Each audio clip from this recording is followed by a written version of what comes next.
저는 취재 현장에 많이 있었습니다. 78년에 TBC 기자로 직장 생활을 시작했습니다. 이제 42년 넘었습니다. 촬영도 하고 취재도 하고 기사도 쓰고 리포트도 많이 하다가 이런 자리는 진짜 생전 처음입니다. 어색하기도 하고 좀 쑥스럽기도 하고 또 내가 과연 자격이 있는가 이런 생각도 듭니다. 그렇지만 용기를 내서 나왔습니다. 78년에 제가 입사했을 때는 박정희 정권 독재가 이어졌고 그 다음에 전두환 대통령 집권 시기도 아시겠지만 독재 정권이었습니다. 언론 자유도 없었고 그럼에도 불구하고 제가 이 KBS 이번에 타코미타 무죄라는 것을 제가 법조 출입 기자할 때 보도를 했는데 네이버를 찾다가 보니까 그게 영상물이 있는 거예요. 여러분들이 잘 아는 박성범 그분이 앵커를 하고 제가 리포트를 했는데 한번 같이 보시겠습니다. 1988년 4월 15일 날 제가 KBS 9시 뉴스에 파이브 기자를 리포트한 겁니다. 한 1분 반, 2분 남짓입니다. 한번 보시고. 김만상 기자가 항공기 블랙박스 역할을 하는 것이 택시의 경우는 바로 이 타코메타라는 기계입니다. 용업용 택시나 고속버스 속에서 쉽게 찾아볼 수 있습니다. 이 타코미터 때문에 한 택시 운전사가 사람을 쳐 숨지겠다는 누명을 벗었습니다. 서소문 고가 2차선을 타고 진행을 하고 있을 때인데요. 바로 저 고가 끝나는 지점입니다. 노열승용차가 깜빡이도 안 켜고 갑자기 제 앞으로 뛰어들기에 제가 급제동을 해서 속도를 줄이는 사이에 노열승용차는 3차선으로 빠져서 정차했습니다. 그래서 제가 지나가면서 너무나 배치운 생각이 들어서 4m 전방에다가 차를 세우고 잠깐 세우고 욕을 한마디 하고서 다시 차를 출발시켰는데 경찰관들이 그 노열승용차 운전수 말만 듣고 저한테 죄를 뒤집어 씌웠습니다. 6개월이라는 세월을 구치소에서 썩었습니다. 너무나 억울해가지고 타코메타기를 전문 판독을 회사를 찾아가서 판독으로 일을 했습니다. 이 다큐멘터 기록은 경찰이 주장한 대로 장 씨가 사고를 낸 뒤 그대로 횡단보도까지 달아난 게 아니라 장 씨의 주장대로 사고차 앞에서 잠시 섰다가 떠난 사실을 그대로 보여줬습니다. 그래서 감정을 해봤더니 1차 브레이크를 잡았다가 2차 또 브레이크를 잡았습니다. 또 3차 브레이크를 잡아가지고 완전히 약 5초간 정차를 했다가 서서히 주행을 하여갖고 다시금 정차한 사실이 또 나왔습니다. 서울고등법원 형사사무부 정상학 부장판사는 오늘 판결문에서 다큐멘터 기록에 근거한 장 씨의 진술과 택시에 타고 있던 승객의 증언 그리고 빗자국이 없었던 점 등이 사실로 인정돼서 무죄를 선고한다고 밝혔습니다. 이 사건의 변론을 맡은 윤정수 변호사는 이번 무죄 판결을 계기로 해서 과학적인 수사와 변론 그리고 과학적인 증거를 토대로 한 판결이 자리를 잡아야 할 것이라고 지적했습니다. 예, 32년 전에 제가 KBS 법조팀 기자할 때 보도한 내용이 새롭습니다. 그때도 젊었고 지금도 젊은 것 같습니다. 제가 기자 생활하면서 참 부족한 것도 많았습니다.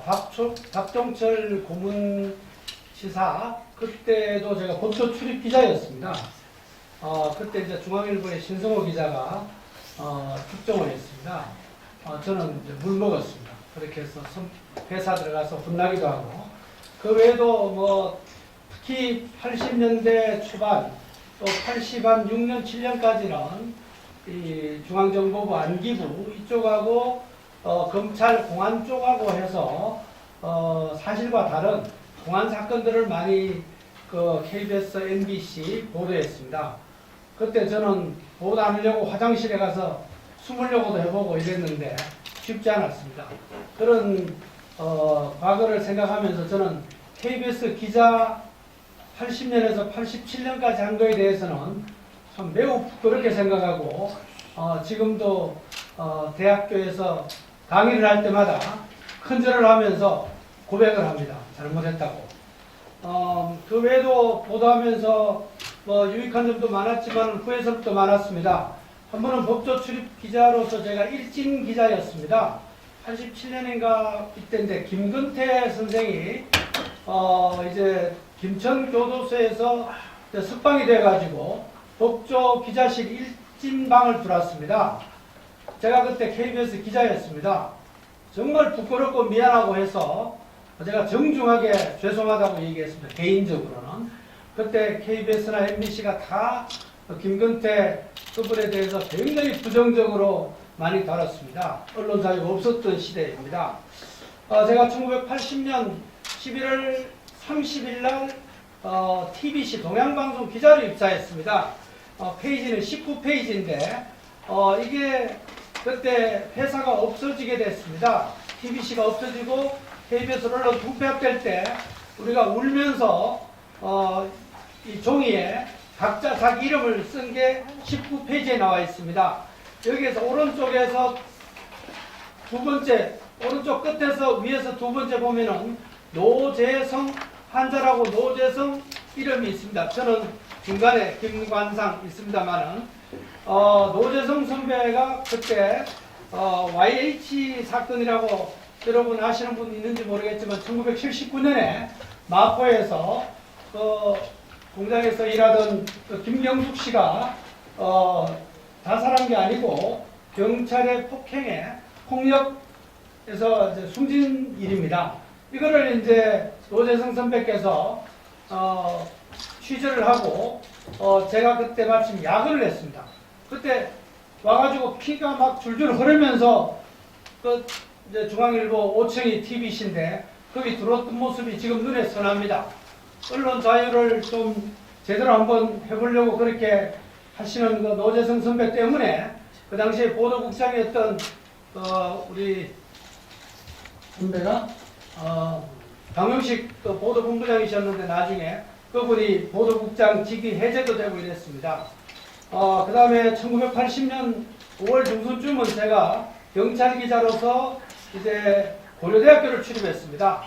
그래서 1980년 5월 15일, 16일, 17일 이럴 때는 서울시청까지 또 같이 오다가 경찰 진압 그 과정을 지금 생각하면은 여대생들이 경찰 진압에 신발도 다 벗긴 채로 서울시청 그 문이 닫혀 있는데 거기 혹시 들어가면은 괜찮은 줄 알고 머리만 막 대는데 뒤에서 경찰이 막 때리고 그런 거를 취재해서 제가 동정전화 박스에 가서 TBC 사회부에 전화를 드렸는데 이미 검열에 안 되기 때문에 야 관상아 기사 불러봤자다 이런 얘기를 듣고 참 운 적이 있었습니다. 그리고 서울시청 바로 옆에 2층이 검열단이었습니다. 그래서 검열 받으러 오면은 텔레비전을 제일 많이 삭제합니다. 그 다음에 라디오를 좀 빼고 신문은 그래도 좀 덜하고 잡지는 좀 많이 봐줍니다. 그렇게 하면서 저는 남는 자로서 울면서 뭔가 좀 덜 잘못하자 이러면서 아픔을 안고 친구들하고 식사하면서 우리가 역사에 현재는 남창이지만 정말 기록을 남기고 제대로 된 세상을 기대하자 이러면서 친구들하고 얘기한 기억이 납니다.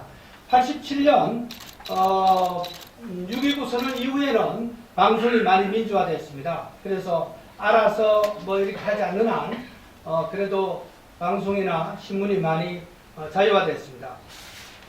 네가 기자냐 이런 책이 있는데 혹시 관심 있는 분들은 읽어보시면 좋습니다. 저도 네가 기자냐 이런 생각을 제가 많이 합니다. 한 20년까지는 현업에 뛰고 YTN 보도국장을 끝으로 현재 필드는 안 뛰고 그 뒤에는 이제 다른 방송 사장, 회장을 지금 거치고 있습니다만은 그래서 지금 언론 자유지수가 어느 정도 되는지 20페이지에 나와 있습니다. 올해 2020년 언론 자유지수가 어느 정도냐 20페이지에 뒷부분에 나오는데 2020년 통계입니다. 국경 없는 기자회라는 단체가 180개국을 대상으로 해서 조사를 하는데 6개 지표를 가지고 설문조사를 하는 겁니다. 우리가 상당히 좋아졌습니다. 역시 노무현 대통령, 김대중 대통령, 문재인 대통령 이런 좀 진보 성향의 대통령이 계실 때가 언론 자유 지수가 높습니다. 21페이지 보면은 순위가 나와 있고 점수가 나와 있습니다. 점수는 이제 주관적 이 객관화하기가 어렵기 때문에 순위를 보면은 알 수 있습니다. 우리나라가 42위입니다. 42위면서 아시아 1위 국가로 지금 되어 있습니다. 언론 자유는 상당히 지금 좋아졌다는 걸 알 수 있습니다. 중국이 177이고 북한이 180 마지막.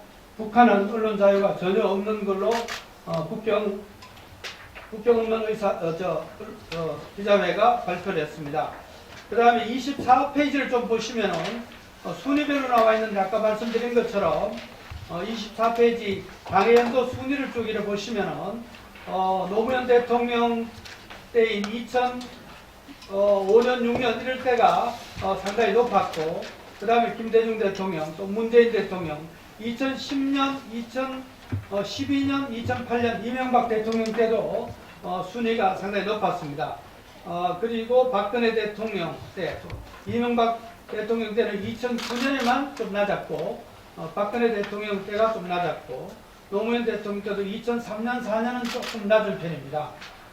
그 다음에 언론 자유도 중요하지만은, 언론진흥재단, 이번에 제가 또 여러분들 도움 받아가지고 언론, 기자들 154명, 기독교 미디어는, 좀 아무래도, 좀 편차나 오차나 또 이렇게 주관적인 게 들어갈 가능성도 있고 조직 문화 차원에서 기독교 미디어는 빼고 154명을 조사했는데 한국언론진흥재단이라고 있습니다.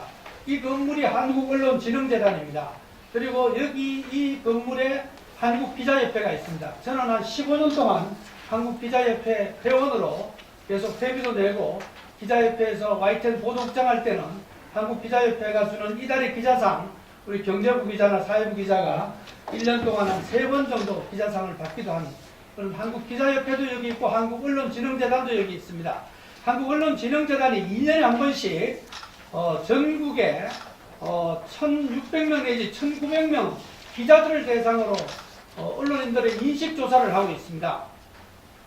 그래서 언론 자유도가 어느 정도인가, 이게 이제 아까 언론 자유하고 똑같은데 작년이 3.31점이 나왔고 5점 만점에 2007년 노무현 대통령 마지막 해가 3.35 나왔고 그래서 노무현 대통령 이후에 이명박 박근혜 정부를 들어서면서 언론의 자유는 점점 다시 회복이 됐다, 이런 것을 보시면 되겠습니다.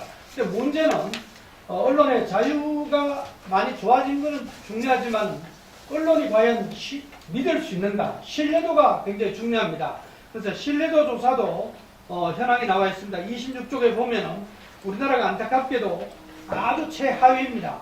영국에서 조사한 거는 26쪽에 보면 38이고 그 다음에 미국 퓨 리서치 센터에서 한 거는 2017년 겁니다만 34위로 떨어졌습니다. 그리고 27쪽에 보면은 정치적 이슈 공정성, 정부 지도자 뉴스 정확성 이런 면에서도 우리나라가 최하위를 기록하고 있습니다. 그리고 28쪽에 보면은 저도 성균관대학교에서 2004년에 언론학 박사학위를 받았습니다. 그래서 이론이나 뭐 언론의 공정성 이런 것 때문에 논문도 많이 쓰고 해봤는데 28쪽에 보면은 도표가 나와 있습니다. 여러분 오신 기자들도 좀 참고하면 좋은 그래프입니다. 언론이 어떻게 하면 공정하고 객관적인 보도를 할 수 있는가? 28쪽입니다. 이거는 이제 사실성을 잘 판단해야 되고 불편, 부당성 이 두 가지가 굉장히 중요하고 또 사실성은 진실성과 관련성, 관련이 어떻게 되는가도 잘 판단해야 된다는 겁니다. 불편, 부당성은 당파성이 없어야 됩니다. 진영 논리나 자기 편 이런 거 편들면 안 된다는 거고 중립적으로 의견이나 이런 게 있으면 논평이나 제시해야 된다는 겁니다. 이런 원칙이 이제 스웨덴의 웨스터 슈탈이라는 사회학자가 제시한 그 공정성 모델입니다. 참고하시면 좋겠고요. 그 다음에 언론이 어떤 외부적인 요인에 따라서 영향을 받는가, 공정 보도를 못하고 언론 자유가 침해되고 언론 신뢰도가 떨어지는가, 이 부분에 대해서는 29쪽에 보면은 요거를 얘기하신 학자는 두 명이 같이 했는데 슈메이커와 리즈라는 분이 1997년에 뒤에 보면 인용되어 있습니다. 개인 차원이 굉장히 중요합니다. 나중에 제가 한번 또 설명을 드리겠습니다만은 이번에 154명을 대상으로 설문조사를 한 게 있는데 거기 보시면은 지금 바로 한번 볼까요? 몇 페이지를 보느냐 하면은 이 책에 지금 언론의 자유 침해 요인에 대해서 하는 건데 이 책 222쪽 둘둘둘 아닙니다. 225페이지를 좀 봐주시면은 이게 154명을 대상으로 조사한 겁니다. 이게 뭐냐면은 기자가 기사를 쓸 때 어떤 요인으로 영향을 많이 받는가. 225쪽에 보면은 224쪽하고 관계됩니다. 요거는 언론진흥재단에서 한 요인하고는 다르게 되어 있는데 자신의 가치관과 양심, 이념 성향 이게 74% 영향을 받습니다. 굉장히 기자들이 기사를 쓰거나 이럴 때 그 다음에는 이제 다른 요인들이 있고요. 다시 돌아오겠습니다. 그만큼 기자 개인적인 가치관이나 이런 게 오늘 성적 소수자 이런 거 할 때도 영향을 많이 미친다고 볼 수 있겠습니다. 다시 돌아와서 29쪽입니다. 개인 차원이 굉장히 중요하고 그 다음에는 미디어 관행 차원이라고 있습니다. 이거는 뭐냐면은 우리 김진기 선배도 하셨는데 이 KBS 9시 뉴스 할만하면은 통념이 있습니다. 이런 거는 KBS 9시 뉴스 나갈 만하다. 이런 경험과 이런 또 미디어 관행 차원이 있습니다. 또 조직 차원이 있고 조직 차원은 이제 회사 안의 분위기입니다. 그 다음에 미디어 외적 차원은 언론중재위원회나 손해배상 소송이나 오늘 얘기하는 한국기자협회 보도준칙이나 이런 거는 미디어 외적 차원으로 볼 수 있습니다. 마지막에 이데올로기 차원입니다. 그리고 저는 기자 생활하면서 이 책이 언론진흥재단에서 나온 책인데 지금 절판됐습니다. 이게 미국 학자들이 굉장히 고민하면서 나온 책인데 저널리즘의 기본 요소라는 미국의 책을 번역한 책인데 언론진흥재단에서 나온 책입니다. 이거 보면은 언론인으로서의 기본적인 자세뿐만 아니라 검증이 얼마나 중요하고 공정보도하기가 얼마나 어려운 건가 또 진실을 밝히기가 얼마나 어려운 건가 여러 사례를 많이 해서 제가 볼 때는 가장 탁월한 언론인으로서 꼭 봐야 할 그런 책이라고 생각됩니다. 이 부분은 29쪽, 30쪽, 31쪽에 제가 정리했는데 그냥 넘어가겠습니다. 제가 얼마 전까지 근무했던 회사는 이제 노량진에 있습니다. 노량진 앞에 보면은 사육신 묘가 있습니다. 노량진역 옆에 여러분이 잘 아는 그 단종 도비 사건 사육신 그 사건은 1456년에 일어났습니다. 그런데 이게 제대로 밝혀지고 관작이 회복되는 것은 1691년이었습니다. 거의 250년 뒤에 사육신 사건이 진실이 보도가 됐습니다. 제가 이제 현역으로 취재할 때도 김대중 대통령 계실 때 국정원장은 사찰을 언론인이나 정치인 사찰을 안 했다고 했습니다. 그때는 그게 사실이었습니다. 또 진실같이 보였습니다. 그렇지만 노무현 대통령 집권 때 국정원장님은 그걸 인정을 했습니다. 사찰도 했고 했다. 그래서 그 당시에는 사실이지만 나중에 진실이 밝혀지는 겁니다. 그만큼 그래서 진실은 굉장히 찾기가 어렵습니다. 그 다음에 언론 자유를 제한하는 요인 아까 얘기했습니다만은 154명을 대상으로 했을 때는 개인의 가치관이 굉장히 중요했는데 언론진흥재단이 작년에 2019년에 1956년을 대상으로 조사한 32쪽의 결과가 나와 있습니다. 광고주가 68.4%로 가장 영향을 많이 받습니다. 두 번째가 편집국장이나 보도국장, 또 데스크 영향이 큽니다. 그 다음에는 사장이나 사주, 또 기자의 자기검열이 지금 32.5%로 나와 있습니다. 이거는 1956명을 대상으로 한 조사 결과입니다. 그 다음에 언론중재나 소송, 언론제도, 또 NGO 이런 게 전부 다 오늘 토론회하고 연결이 될 수 있습니다. 언론 인권 보도 준칙은 조금 전에 여러분들이 많이 얘기했으니까 좀 내용만 간단하게 말씀드리겠습니다. 35쪽에 나와 있는데 인권 보도 준칙이 34쪽에 나와 있고 35쪽에 나와 있습니다. 제가 참 친했던 분들도 여기 많이 이름이 있고 이런데 이런 분들이 2011년에 언론 자유와 또 인권을 위해서 이렇게 제정한 내용인데 저도 3년 전에 이걸 봤습니다. 그때는 몰랐는데 그때 그 과정이 34쪽에 잘 나와 있습니다. 나름대로 그분들이 열심히 의견 수렴도 하고 이렇게 해서 지금 확정이 돼서 지금 실제로는 매뉴얼로 되어 있습니다. 근데 그 성적 소수자 관련 내용이 보면은 35쪽에 나와 있는데 1, 2, 3, 4가 있고 또 밑에 1, 2가 있습니다. 저는 두 번째 거 볼 때 언론은 성적 소수자를 특정 질환이나 사회 병리 현상과 연결짓지 않는다. 이렇게 보도 준칙에 나와 있고 그게 첫째도 있고 두 번째도 특정 질환이나 성매매, 마약 등 사회 병리 현상과 연결짓지 않는다. 이렇게 보도 준칙에 나와 있습니다. 그래서 동성애 관련을 우리가 인권으로 봐야 되느냐, 건강권으로 봐야 되느냐는 아직까지도 저는 충분히 논란의 여지가 있다고 판단됩니다. 제 개인적으로 물으면 인권 가능성이 있지만은 오히려 건강권. 그래서 이번에 154명을 대상으로 조사를 해보니까 건강권 쪽으로도 또 거의 비슷하게 수치가 많이 높게 나와 있습니다. 그게 오늘의 가장 의미 있는. 그리고 저는 현업에서 사회부 기자로서 초기에 뛸 때는 에이즈와 그 동성애 관련 보도를 꽤 많이 했습니다. 그런데 2011년 이후부터는 보도가 거의 이제 거의 시간이 다 됐습니다. 예. 근데 올해도 보니까 보도한 내용을 보니까 정말 제대로 보도가 되지 않았습니다.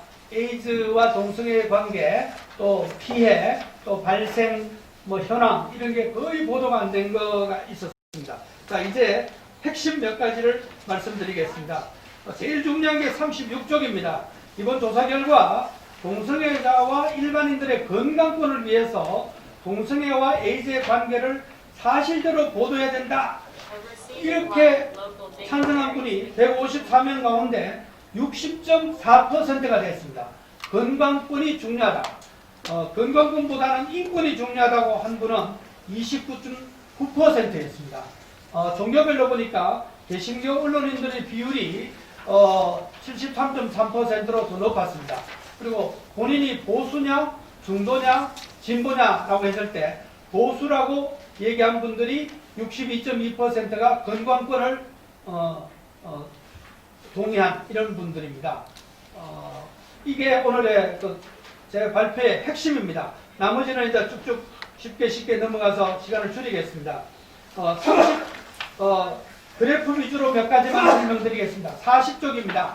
40쪽은 인권 보도 준칙 가운데 성적 소수자 인권에 대한 보도 준칙 내용을 알고 있느냐 모르고 있느냐를 물었습니다. 154명을 대상으로 매우 잘 알고 있다 5.8%, 어느 정도 아는 편이다 31.8%, 두 개 합치면 한 37.7%지만은 이름만 들어본 정도다까지 합치면은 70%로 올라갑니다. 그 다음에 성적 소수자 관련 조항을 구체적으로 제시한 뒤에 인지도를 물었습니다. 요거는 다른 기자들이 어떻게 생각하는 걸로 판단하느냐 이런 질문입니다. 이런 걸 볼 때 다른 기자들이 인지할 가능성이 높다고 본 게 41.6%, 아직도 56.5%는 다른 기자들도 모를 것 같다. 그래서 이 보도 준칙이 9년 전에 제정이 됐지만은 일선 기자들은 아직도 모르는 경우가 많다. 그 다음에는 이제 실제로 제대로 알거나 꽤 알고 있다는 분들을 대상으로 해가지고 이제 또 조사도 해봤습니다. 그래서 언론인들의 성적 소수자 관련 기사 작성할 때 인권 보도 준칙에 영향을 받느냐 안 받느냐가 이제 그림 3입니다. 41쪽. 요거는 이제 아까 64명만을 대상으로 해서 해봤는데 이분들은 73.4%가 영향을 받는 걸로 나왔습니다. 25%가 영향을 받지 않는 걸로. 요거는 이제 64명이고 그 밑에 거는 154명을 전체를 대상으로 했는데 요거는 성적 소수자 관련 기사 작성할 때 인권 보도 준칙이 부담이 되느냐 안 되느냐 전체를 한번 조사를 해보니까 61.0%가 부담이 된다 이렇게 결과가 나왔습니다. 그래서 기자들이 성적 소수자 관련 내용을 보도할 때 보면은 그래도 보도 준칙을 지킬 수밖에 없는 상황으로 판단해서 77.9%가 그래도 보도 준칙을 지키면서 쓰겠다. 그렇지만 팩트대로 쓰겠다 하는 것은 16.2%로 아직까지도 보도 준칙에 대해서는 그래도 영향을 받을 수밖에 없다는 부분입니다. 아까 제일 마지막 부분 그리고 43쪽에 한 번 더 강조하기 위해서 적어놨는데 성적 소수자, 동성애자, 인권 보호를 위해서 동성애와 AJ 관계를 연결짓지 않아야 한다. 인권 보호 차원에서 연결짓지 않아야 하는 게 29.9%입니다. 그럼에도 불구하고 동성애자와 일반인들의 건강권을 위해 동성애와 AJ 관계를 사실대로 보도해야 된다는 게 60.4%입니다. 마무리 발언입니다. 그래서 언론진흥재단이 내년에 2021년에 1900명 혹은 1800명을 대상으로 조사할 때 이런 내용도 넣어서 전체 대상으로 한번 조사를 해보면 참 좋겠다. 이런 의견을 좀 제시하면서 좀 빌었습니다. 발제 마치겠습니다. 고맙습니다. 네, 감사합니다.